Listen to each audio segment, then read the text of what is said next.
The condemned woman scraped white lime from the wall cracks, using it as makeshift rouge for her face. She pressed her lips against red paper to give them color. What seemed like a pathetic gesture was actually her desperate attempt to survive. When she saw her old flame, the one she'd yearned for, she couldn't bear the thought of him seeing her in such a wretched state. He took her hand and whispered that the bullets would be blanks. Just fall when they shoot, and you'll live. Tears streamed down her face, carving paths through the makeshift makeup that mirrored the stains on her soul. Soon came the execution. As soldiers read out her crimes behind her, a bitter smirk crossed her lips. But when she heard the unmistakable sound of real bullets being chambered, reality hit her like a sledgehammer. It had been a merciful lie. Panic seized her as she struggled against the ropes. Then, gradually, acceptance washed over her. A rueful smile replaced the terror as memories of her tragic, tainted life flooded back. She was the last princess of the Qing dynasty, sold by her own father to the Japanese like a plaything.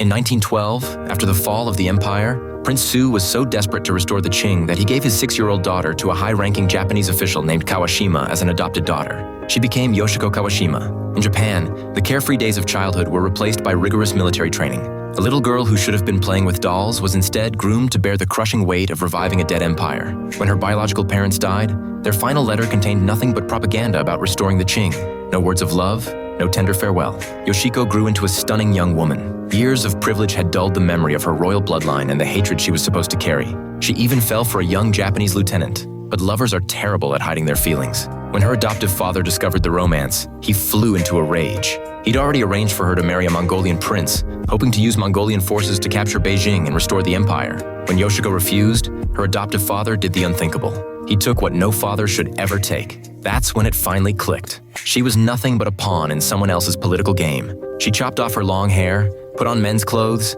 and said goodbye to her female identity forever. When she faced her first love again, she was a different person. She knew that to control her own destiny, she had to become someone everyone feared. To make amends for what she couldn't give him, she pressed a gun to her own chest and pulled the trigger. The bullet tore through her ribs, but miraculously missed anything vital. When she woke up, she demanded sterilization surgery, threatening to finish the job if they refused. And with that, Yoshiko Kawashima died, and something darker took her place. In 1927, using her title as the 14th princess, she married the Mongolian prince. In their wedding photos, her eyes were dead, her face expressionless, like a corpse waiting for burial. The marriage lasted less than 3 years. She filed for divorce and returned to Japan alone. When she faced her aging adoptive father again, fear was gone. Only raw, unleashed emotion remained.